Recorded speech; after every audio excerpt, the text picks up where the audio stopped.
Sir இப்போ வந்து பார்த்தீங்கன்னா, பெட்ரோல் விலை. நான் இன்னைக்கு போய் பெட்ரோல் போடுறேன். போடும்போது பார்த்தீங்கன்னா ரூ. 108.27 எங்க ஊர்ல காமிச்சுது. அப்படியே ஷாக் ஆயிட்டேன். என்னடா இது ஒரு 4 நாள் முன்னாடி தான் கொஞ்ச நாள் முன்னாடி பெட்ரோல் போட்டேன். அப்போ வந்து ஒரு டேங்க் ஃபுல் பண்ணிட்டேன். 104ன்னு இருந்தது. இப்போ ரூ. 108.27. இது எப்போ இன்னும் எவ்வளோ தூரம் போகும்? இத பத்தி கொஞ்சம் சொல்லுங்க. ஓஎம்சி அப்படிங்கிற ஒரு நிறுவனம், அதாவது ஆயில் மேனுஃபேக்சரிங் கம்பெனிஸ் அப்படின்னு சொல்லுவாங்க. நம்ம நாட்டில் நடக்கிற விஷயங்கள் இதெல்லாம் காங்கிரஸ் கவர்மெண்ட் பண்ணிட்டு போனது. இந்த பிஜேபிக்கு இதுக்கும் சம்மந்தம் கிடையாது. காங்கிரஸ் கவர்மெண்ட் பண்ண விஷயம் தான். அந்த கம்பெனி கையில் விலையை நிர்ணயிக்கக்கூடிய விஷயத்தை கொடுத்துருந்தாங்க. இன்றைக்கும் சரி, இவ்வளவு விலையேற்றத்துக்கு அப்புறமும் சரி, ஓஎம்சி கம்பெனிகள் பெரிய லெவலில் நஷ்டத்தில் சந்திச்சுட்டு இருக்காங்க. லாபம் சந்திக்கும் போது என்ன பண்ணீங்க அப்படிங்கிற கேட்டிங்கன்னா, அந்த கேள்விக்கு வந்து கண்டிப்பான முறையில் எல்லாரும் அந்த கேள்வி கேட்கலாம். லாபம்லாம் வந்துச்சு இல்லைங்க, அப்போ என்ன பண்ணீங்க? ஆனால் இவ்வளவு போருக்கு நடுவில் மக்களுக்கு தெரியுமா தெரியாதாங்கிறது இல்லை. நம்ம வெளிநாட்டிலேருந்து பார்க்குற நம்மளோட நேயர்கள் கண்டிப்பாக தெரியும். யுஏஇயோட பெட்ரோல் விலையும் நம்மளுடைய பெட்ரோல் விலையும் ஒன்றுங்க இப்போ. யுஏஇ. இப்போ சொல்லுங்க பார்ப்போம். யுஏஇயோட பெட்ரோல் விலை நம்ம விலை என்ன சொல்லுவீங்க நீங்க? யுஏஇ அங்கே பெட்ரோல் எவ்வளோ தெரியுமாங்க? நீங்க அதோட கம்பேர் பண்ண சொன்னா, இப்போ பாகிஸ்தான், நேபாளோட நம்ம பாகிஸ்தான்ல பெட்ரோலே கிடையாதுங்க. அவன் பாவம் இன்னும் கொஞ்ச நாள் ரிக்ஸா எடுத்துட்டு போப்பான். அவனை விட்டுருங்க. அவனை நம்ம பேச வேண்டிய அவசியமே கிடையாது. அவனை விட்டுருங்க.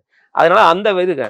இது ஓஎம்சி நிறுவனங்கள் வந்து இன்றும் வந்து பயங்கர பெரிய லெவலில் நஷ்டத்தை சந்திச்சுட்டு இருக்காங்க. இதுக்கு முழுமுதற் காரணம் அமெரிக்க அதிபர் ட்ரம்ப் அவர்களுடைய நடவடிக்கை தான். இன்னைக்கும் வந்து பார்த்தீங்கன்னா சண்டை நடந்துட்டு இருக்கு. நேற்று அவர் அடித்த அந்த ஏவுகணை தளம் எதுக்குப்பா அடிச்சேன்னா, அவன் என்னை அடிச்சிருவான், அடிக்கிறதுக்காக அவன் அடிக்கான என்ன செக் பண்ணுறதுக்காக நான் அடித்தேன். இல்ல சார், இது கன்னிவெடிலாம் வந்து அதுதான் அதுக்காக தான் அடிச்சாங்க அப்படின்னு யார் சொன்னா அவங்களுக்கு? அமெரிக்கா தான் சார். அமெரிக்கன்ஸை சொல்லிக்கிறான். புரியுதா உங்களுக்கு? நாங்க ஏன் அந்த மாதிரி ஐடியாவே எங்களுக்கு இல்லப்பா அப்படிங்கிற மாதிரி ஈரான் சொல்லுது. அந்த மாதிரி கன்னிவெடிகள்லாம் அந்த ஏவுகணை தளத்திலிருந்து பண்ண போறது இல்லை.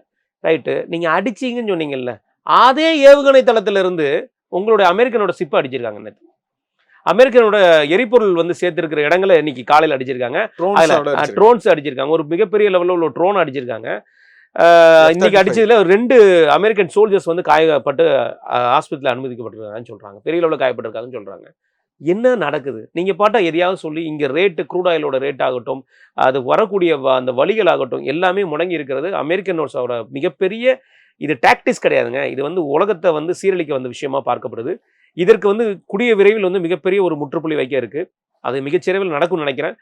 எனக்கு தெரிஞ்ச வரைக்கும் இந்த விஷயத்தில் கண்டிப்பான முறையில் பேசக்கூடிய நபர் நம்முடைய பிரைம் மினிஸ்டர் நரேந்திர மோடி அவர்கள் தான் இருக்க வாய்ப்பு இருக்கும். மாண்புமிகு பிரதமர் எப்போ பேசுகிறாரோ அன்றைக்கு இந்த ஈரான் பிரச்சனையை வந்து முற்றுப்புள்ளி வைக்க வாய்ப்புகள் இருக்கு. குறுக்க இந்த பாகிஸ்தான் வந்து நாங்க தான் வந்து இந்த சீஸ் ஃபயர்லாம் எடுத்துட்டு வந்தோம்லாம் சொல்லிட்டு இருந்தாங்களே சார். அவன் பேச